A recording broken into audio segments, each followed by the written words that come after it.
ಬಾದಾಮಿ ತಿನ್ನುವುದರಿಂದ ಏನು ಪ್ರಯೋಜನ ನೋಡೋಣ ಬನ್ನಿ. ಹೃದಯ ಆರೋಗ್ಯ. ಬಾದಾಮಿಯಲ್ಲಿ ಅಧಿಕ ಪ್ರಮಾಣದ ಒಮೆಗಾ 3 ಕೊಬ್ಬು ಆಮ್ಲಗಳು ಇರುತ್ತವೆ. ಇವು ಹೃದಯದ ಆರೋಗ್ಯವನ್ನು ಕಾಪಾಡುತ್ತವೆ. ನಿಯಮಿತವಾಗಿ ಬಾದಾಮಿ ಸೇವನೆ ರಕ್ತದೊತ್ತಡವನ್ನು ನಿಯಂತ್ರಿಸುವುದಕ್ಕೆ ಸಹಕಾರಿ. ತೂಕ ನಿಯಂತ್ರಣ. ಬಾದಾಮಿಯಲ್ಲಿ ಹೈ ಫೈಬರ್ ಹಾಗೂ ಪ್ರೋಟೀನ್ ಇರುತ್ತದೆ. ಇದು ಹೊಟ್ಟೆ ತುಂಬಿದ ಅನಿಸಿಕೆ ನೀಡುತ್ತದೆ ಮತ್ತು ಭೋಜನದ ನಡುವೆ ತಿನ್ನುವ ಅಭ್ಯಾಸವನ್ನು ಕಡಿಮೆ ಮಾಡುತ್ತದೆ. ಇದರಿಂದ ತೂಕವನ್ನು ನಿಯಂತ್ರಿಸಲು ಸಹಾಯಕವಾಗುತ್ತದೆ. ಮೆದುಳು ಶಕ್ತಿ. ಬಾದಾಮಿ ತಿನ್ನುವುದರಿಂದ ಮೆದುಳಿನ ಶಕ್ತಿಯನ್ನು ಹೆಚ್ಚಿಸುತ್ತದೆ. ಇದು ಮೆದುಳಿನ ಕಾರ್ಯಚಟುವಟಿಕೆಗಳನ್ನು ಪ್ರೇರೇಪಿತ ಮಾಡುತ್ತದೆ ಮತ್ತು ನೆನಪು ಶಕ್ತಿಯನ್ನು ಬೆಳೆಸುತ್ತದೆ. ಚರ್ಮ ಆರೋಗ್ಯ. ಬಾದಾಮಿಯಲ್ಲಿ ವಿಟಮಿನ್ ಇ ಇದೆ. ಇದು ಚರ್ಮದ ಆರೋಗ್ಯಕ್ಕೆ ಹಿತಕರ.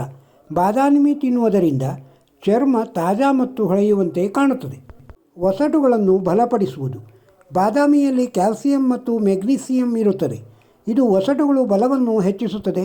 ಒಸಡುಗಳನ್ನು ದೃಢವಾಗಿಸಲು ಬಾದಾಮಿ ಅತ್ಯುತ್ತಮ ಆಹಾರ. ಮಧುಮೇಹ ನಿಯಂತ್ರಣ. ಬಾದಾಮಿ ತಿನ್ನುವುದರಿಂದ ರಕ್ತದ ಸಕ್ಕರೆ ಮಟ್ಟವನ್ನು ನಿಯಂತ್ರಣದಲ್ಲಿಡಲು ಸಹಾಯಕವಾಗುತ್ತದೆ. ಬಾದಾಮಿಯಲ್ಲಿರುವ ಶಕ್ತಿಯುಕ್ತ ಪೋಷಕಾಂಶಗಳು ಮಧುಮೇಹಕ್ಕಿರುವವರಿಗೆ ಲಾಭದಾಯಕ.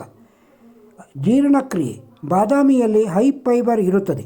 ಇದು ಜೀರ್ಣಕ್ರಿಯೆಯನ್ನು ಸುಧಾರಿಸುತ್ತದೆ. ಬಾದಾಮಿ ತಿನ್ನುವುದರಿಂದ ಪಚನತಂತ್ರವು ಸರಿಯಾಗಿರುತ್ತದೆ. ಬಾದಾಮಿ ಆರೋಗ್ಯಕ್ಕೆ ಹಿತಕರವಾದ ಅನೇಕ ಪೋಷಕಾಂಶಗಳಿಂದ ಕೂಡಿದೆ. ಇದನ್ನು ನಿಮ್ಮ ದೈನಂದಿನ ಆಹಾರದಲ್ಲಿ ಸೇರಿಸಿ ನೀವು ಈ ಪ್ರಯೋಜನಗಳನ್ನು ಅನುಭವಿಸಬಹುದು. ಬಾದಾಮಿ ತಿನ್ನುವ ಸಮಯ ಮತ್ತು ಪ್ರಮಾಣವನ್ನು ನಿಯಮಿತವಾಗಿ ಪಾಲಿಸುವುದು ಅತ್ಯಗತ್ಯ. ಉತ್ತಮ ಆರೋಗ್ಯಕ್ಕಾಗಿ ಪ್ರತಿದಿನ 5-6 ಬಾದಾಮಿ ತಿನ್ನುವುದರಿಂದ ಸಾಕಷ್ಟು ಪ್ರಯೋಜನ ಪಡೆಯಬಹುದು. ಇದೊಂದು ಸಣ್ಣ ಕಥೆಯನ್ನು ಕೇಳಿ. ಆತ ವೇಗವಾಗಿ ಕಾರಲ್ಲಿ ಹೋಗುತ್ತಿದ್ದ. ಎದುರಿನಲ್ಲಿ ವೃದ್ಧರೊಬ್ಬರು ರಸ್ತೆ ಮಧ್ಯಭಾಗದಲ್ಲಿ ಹೋಗುತ್ತಿದ್ದರು. ಆತ ಅದೆಷ್ಟೇ ಹಾರ್ನ್ ಮಾಡಿದರೂ ವೃದ್ಧರು ಅಲ್ಲಿಂದ ಕದಲುತ್ತಿರಲಿಲ್ಲ. ಪಾಪ ಅವರಿಗೆ ಕಿವಿ ಕೇಳಿಸುತ್ತಿರಲಿಲ್ಲ. ಸಿಟ್ಟಿನಲ್ಲಿ ಕಾರ್ನ ಗ್ಲಾಸ್ ಕೆಳಗೆ ಮಾಡಿ, ಕಾಲು ಮುರಿತೀನಿ ನೋಡು ಹುಚ್ಚ ಎಂದು ಸಿಟ್ಟಿನಲ್ಲಿ ವೃದ್ಧರಿಗೆ ಬೈದು ಹೋಗಿದ್ದ. ವೃದ್ಧರಿಗೆ ಕೇಳಿಸಿರಲಿಲ್ಲ ಆತನ ಬೈಗುಳ. ಇನ್ನೊಬ್ಬ ಕಾರಿನವ ಹಿಂದೆಯಿಂದ ಬಂದ ಆ ಬಾರಿ ಕೂಡ ವೃದ್ಧರು ದಾರಿಗಡ್ಡ ಇದ್ದರು. ಮತ್ತೆ ಆತನಿಗೆ ಏನನಿಸಿತೋ ಏನೋ ಸುಮ್ಮನೆ ಕಾರ್ ಬಂದ್ ಮಾಡಿ 5 ನಿಮಿಷ ನಿಲ್ಲಿಸಿದ. ವೃದ್ಧರು ಹೋಗಲಿ ಮತ್ತೆ ಹೋದರಾಯಿತು ಎಂದು ಅವರಿಗೆ ಬೈಯದೆ ಅವರು ಪಾಸ್ ಆದ ನಂತರ ಮುಂದೆ ಹೋದ. ಮತ್ತೆ ಇನ್ನೊಬ್ಬನ ಕಾರ್ ಬಂತು ಅದೇ ದಾರಿಯಲ್ಲಿ. ಮತ್ತೆ ವೃದ್ಧರು ಅಡ್ಡ ಇದ್ದರು. ಆತ ಕಾರ್ ನಿಲ್ಲಿಸಿ ಅವರನ್ನು ಕಾರ್ ಅಲ್ಲಿ ಕುಳ್ಳಿರಿಸಿ ಮುಂದೆ ಹೋದ. ಹೋಗುವಾಗ ಅವರನ್ನು ಬಿಟ್ಟರಾಯಿತು ಅಂದುಕೊಂಡು ಸ್ವಲ್ಪ ಮುಂದೆ ಹೋದರೆ ಅಲ್ಲಿ ಒಂದಷ್ಟು ಜನ ನಿಂತಿದ್ದರು. ಏನಾಯಿತು ನೋಡಿದರೆ ಅಲ್ಲೊಂದು ದುರ್ಘಟನೆ ನಡೆದಿತ್ತು. 10 ನಿಮಿಷಕ್ಕೆ ಮುಂಚೆ ಮರವೊಂದು ನಡುರಸ್ತೆ ಮೇಲೆ ಬಿದ್ದಿತ್ತು. ಮೊದಲು ಹೋದ ಕಾರ್ ಮೇಲೆ ಮರ ಬಿದ್ದಿದ್ದು ಅವನು ಕಾಲು ಮುರಿದಿತ್ತು. ಹಿಂದೆ ಬಂದ ಕಾರಿನವ ಸ್ವಲ್ಪವೇ ಅಂತರದಿಂದ ತಪ್ಪಿಸಿಕೊಂಡಿದ್ದ.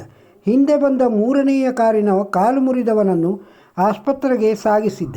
ಮೂವರು ಹೀಗೆ ಯೋಚಿಸಿದರು.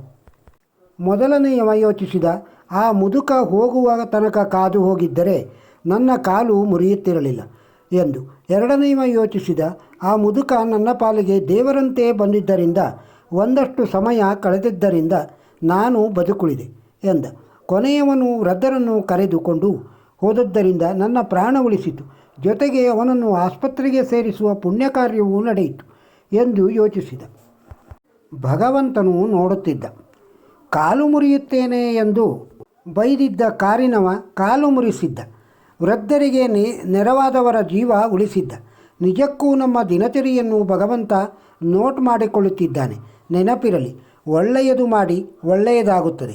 ಬೇರೆಯವರಿಗೆ ಬೇಡದ್ದು ಮಾಡಿದರೆ ಬೇಡದ್ದೇ ಆಗುತ್ತದೆ. ಯಾಕೆಂದರೆ ಭಗವಂತ ಹೇಳುತ್ತಿರುತ್ತಾನೆ, ಜೀವನದಲ್ಲಿ ನಡೆಯುತ್ತಿರುವುದು ಇದೇ ಅಲ್ಲವೇ?